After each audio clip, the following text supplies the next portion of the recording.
Influencers don't feel the same anymore, and people are starting to notice. Because weren't they supposed to be the opposite of celebrities? The whole reason people loved influencers was because they felt close. They were filming in tiny apartments, sharing affordable finds, replying to comments, and making you feel like you were just watching a friend online. But somewhere along the way, they changed. Now it feels like a lot of influencers live in a completely different world. Private events, luxury brand trip, million-dollar homes, and content that feels less like connecting with their audience and more like showing off a lifestyle. The relatable girl online became the new celebrity. Meet Michaela. Michaela started as exactly the kind of influencer people were looking for. She was just a regular girl with a passion for makeup, sharing tutorials, product recommendations, and beauty advice in a way that felt genuine and approachable. In this video, you will discover the truth about Michaela. Don't forget to like it and watch till the end. There wasn't this polished celebrity image, just someone who loved experimenting with makeup and wanted to help other people do the same. That authenticity is what helped her build such a massive audience. People trusted her opinions because she seemed like someone they could actually relate to. She wasn't famous because she lived an extravagant life. She became famous because she felt like a friend whose makeup recommendation was actually believed. Some viewers who had followed her for a long time began comparing older and newer videos, saying the accent seemed to change depending on the video or situation. Others defend her, saying accents naturally shift depending on who are you around or how comfortable you are. I actually have an accent, yes. Do I exaggerate it in my videos? Also yes. And that's what you need for your foundation to stick.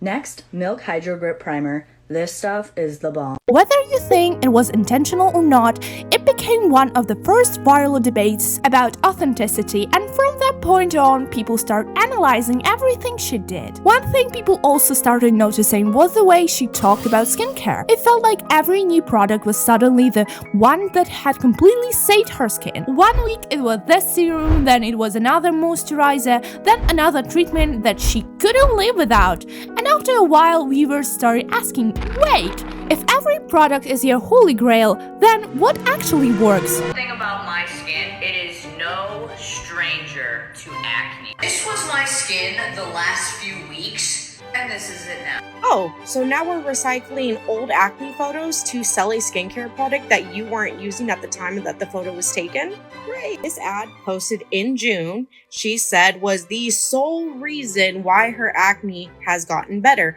Fast forward to 4 weeks later, it's now all of a sudden a different skincare brand that has made her acne better, and she is using these same photos in both of the ads. This is what taking advantage of your audience looks like. When you are reviewing so many products, especially sponsored ones, it gets harder for people to tell the difference between genuine excitement and marketing. But if there was one moment that really changed how a lot of people viewed her, it was the mascara controversy. What made this situation so surprising is the context. Before this happened, Michaela had built a reputation for calling out misleading beauty marketing. He had spoken about unrealistic beauty standards and criticized brands for using false lashes or editing in mascara advertisements because it created impossible expectations for customers.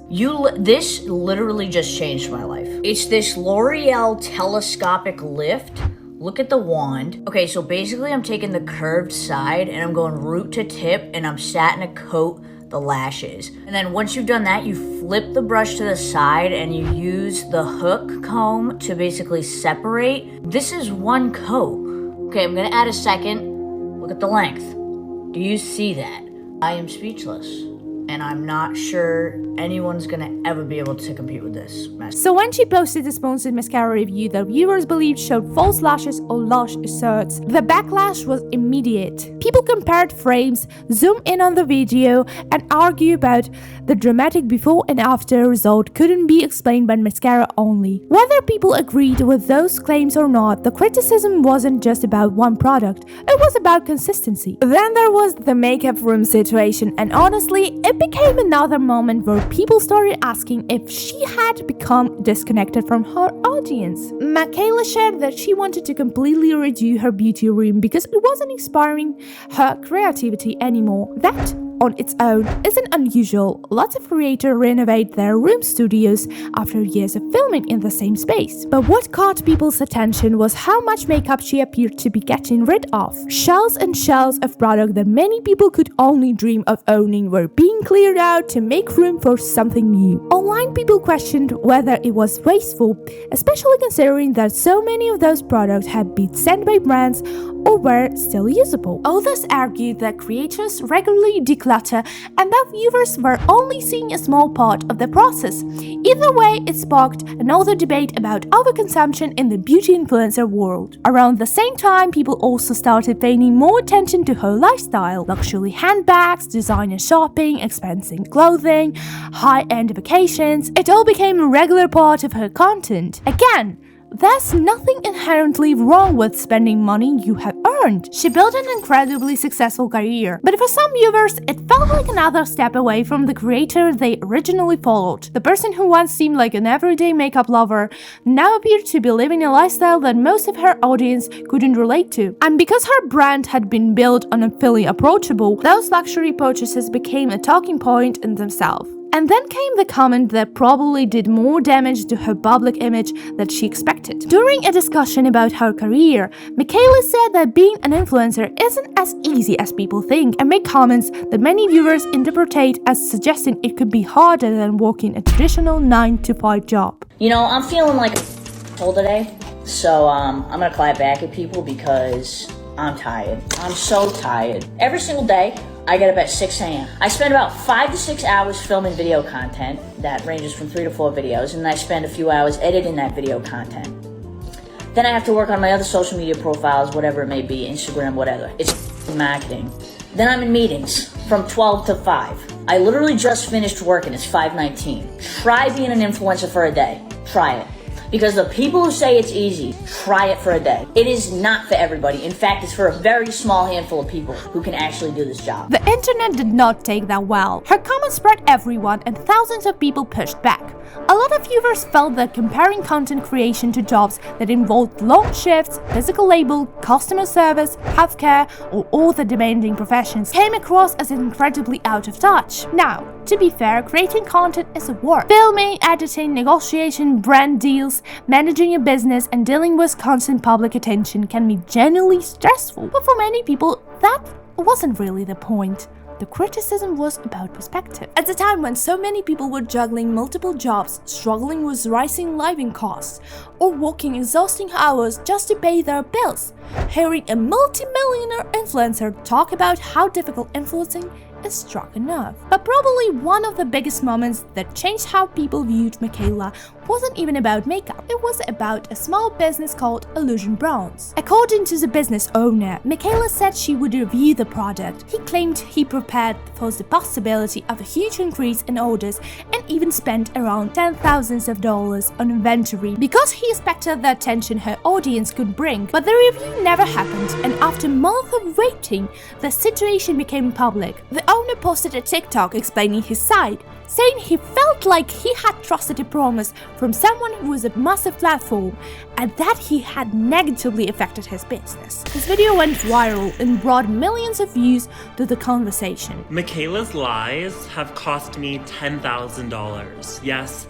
I am $10,000 in debt because of her lies. In October, I made a video asking Michaela if there was any way she would review my small business. I just explained, hey, there's this multi-million-dollar company who's sort of knocking off my idea and I could really use your help. And this multi-million-dollar brand went after them, paying them to do reviews of their brand and mention the things that were unique about my product, but instead say it about theirs. So imagine my surprise when 4 days after I asked Michaela if she would review my small business, she reviews the specific line from the multi-million-dollar company who was knocking me off. And then there was the Essence Foundation controversy, which brought up a completely different conversation. The question of trust between influencers and their audience. For years, one of the biggest reasons people followed Michaela was because they felt like they were getting honest opinions. The whole appeal of beauty influencers was supposed to be that they were the friend who tested products before you spend your money. But when the conversation around her Essence Foundation reviews started spreading online, many viewers began questioning whether influencer reviews